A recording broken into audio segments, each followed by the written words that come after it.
Welcome back to What Arty Noobs with General Disturbance. This is a Lorraine 155 mle.51. It's the tier 8 French SPG. Almost got the tier wrong there. And it's located on the north spawn of Province, and it's under the command of MCHammereD or MCHammereD. Now, the tier 8 French SPG is built on the chassis of a Lorraine 40T, as you can see. They actually redesigned the original Lorraine 155-50 chassis in 1951, and that's why this one says mle.51 instead of mle.50. 155mm gun. Very nippy, very fast little Arty. And he's gone straight to counter battery. He's looking for any sign that the enemy's there. Any tree knocked over or anything? No. But what he can see is a Progetto 46 making his way up the hill. And they stopped at the bottom. There's an M46 pattern as well down there. Now he's trying to see if he can get a shot at any of the enemy going around the corner. No, he can't get a shot at the moment. He's trying to line up a shot on some of the others. T-34. Round out. Oh, he stopped. He stopped. And he stopped just when we didn't need him to stop. But MCHammereD or MCHammereD is relocating. He doesn't want to be counter-batteried, and the enemy could be looking. There is only one Arty on the enemy team. From this angle, he can shoot the tanks as they were coming up the road. He's only a few seconds away from shooting. He's dialing in. Going to go for the T-34. Round out. Direct hit. No explosion means he hit the target. Now, he's got a 25.31 second reload on this 155mm. And that's actually quite good, considering you think that the accuracy of this gun and the punch. It's not as heavy as the punch you find from the 8-inch howitzers on some of the American Arty, but it's still pretty good. He's dialed in on the cram farm, fires a round in, splashes him for 147 hit points, 2 critical hits, and he's relocating back to a different bush. He's now right at the very back of that rear area. And it looks like he's going to try and fire at those bushes, which are used as a lookout by some of the enemy tanks. Frequently, somebody in the scout tank will hide behind those bushes, just sit there. There's a T-49. He was hiding behind the bushes. We couldn't see him, but the moment he fired, we spotted him, and he was fired at by the Object 430. Okay, now we've got an enemy making his way around that windy road, and he's on fire. That's I think it was an Object 430. And he was on fire, and he's actually, is he still there? There's an M103. It's an American heavy tank. Dialing in on him. Round out. Direct hit. 280 hit points. And a long stun. And he's being hit for more shots, so we pick up more stun assist. 962 hit points of stun assist. Another 222 there. And he's out the game. Now, we can't get a shot on the M451. That's a tier 9 French heavy. He's behind that house. Not a lot we can do about that. The 110 keeps poking out to have a shot and then pulling back behind that house. It's pretty good Arty cover in those buildings. I was in a similar battle the other day, and I was actually in the back of in the trees at the back, supporting tanks who were in those little alcove, and I wondered why they weren't being hit. And obviously, I can understand why, because they are so well hidden. Now, the thing is that the Conqueror and the Emile could be hit, because I hit the tanks that came up on that route and hid behind that corner from the back area. Okay, we've got a Centurion there. Now he's using those bushes to try and shoot. And I'm pretty sure he's still there. Let's have a look and see if he's still there. Round goes in. Hits the ground. It fell short. He's going to have to relocate now. He did destroy that park bench. But the enemy is trying to counter him, because a shell just landed there. So we're going to make use of that, because the enemy fired at that spot thinking that the Arty was there, and he wasn't. So the enemy is more than likely not going to fire at the same spot again. The enemy Arty is a GW Tiger P.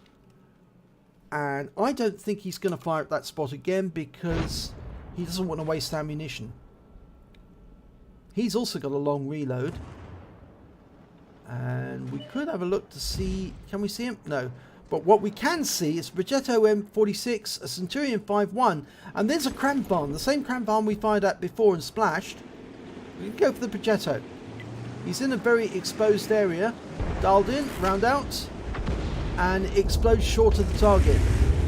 Now, we might have to move this time because if the GW Tiger P was looking at that position, he would have seen a fire go from it, and he will automatically assume that yes, there was something there.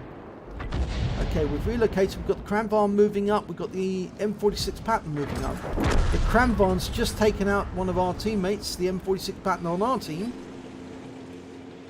The Object 430 view is preventing the Cranvarn from moving around the corner.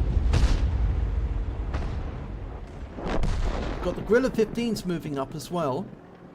As far as we know, there is still an enemy tank up on the lookouts. There's a Progetto 46, except he's firing across the valley. We fire at the other Progetto and get a 244 hit point splash.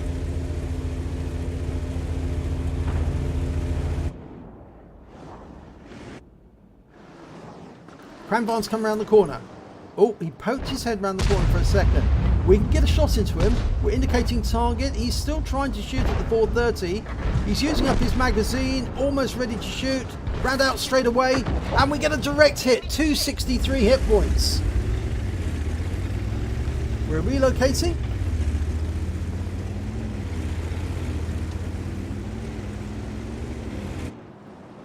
Always a good move to relocate after you fire shots. Now, unfortunately, sometimes as Arty players, we could be so focused on our target that we neglect to do that, and as a result, we get hit by counter battery fire.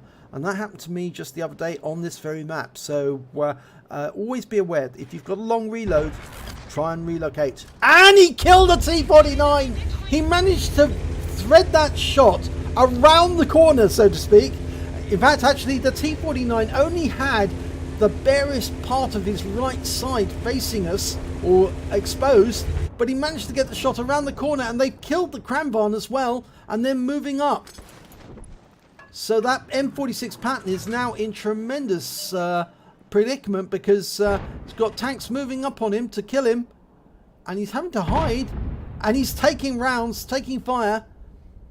There is a Progetto up on those heights. For some reason, he's not getting involved. There's the Progetto. Oh, he's trying to get involved.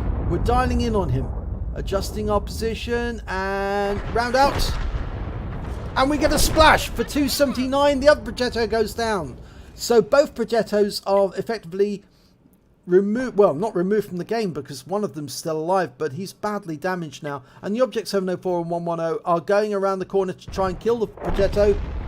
And they do. The 110 gets him. Now we're going after that Centurion 5.1. We hit him earlier. Round out. It's going to be a splash. It is 227. It landed just behind him, stunned him, and then the 110 gets the kill. So that's the last kill of the game. The enemy on the other side of the battlefield was dealt with, whilst we were focusing on the east side. Let's have a look at the end of battle results. And this was only a first-class tanker. He also managed to get a bruiser medal for getting at least 5 critical hits. He got 10, and I'm afraid that's all he managed to get, but he did do extremely well during this battle. And he said it was his first decent game in so long, and it was very good because you see the number of credits that he actually earned during this battle.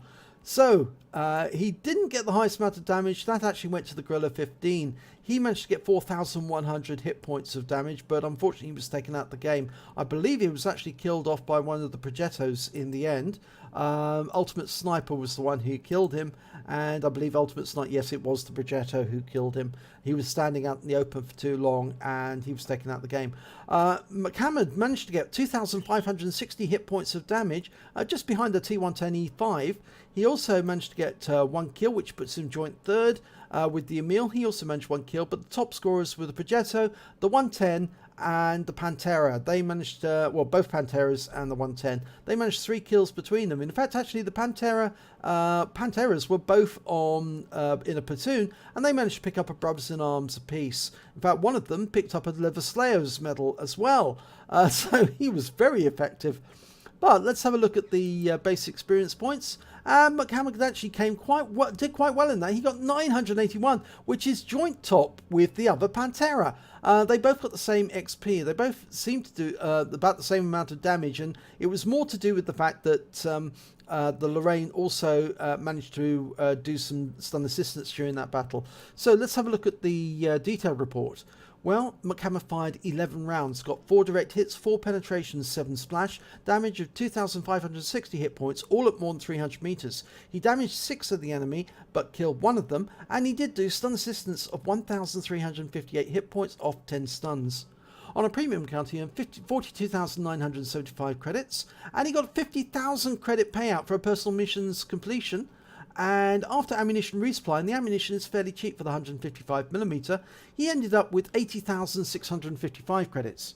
He received 1,472 XP, times 2 for the first victory of the day, meant he took away 2,944 experience points. But I'm sure he'd be very happy that he's back in the game, his first good game in the Lorraine for some time. So I'm pleased for him in that sense.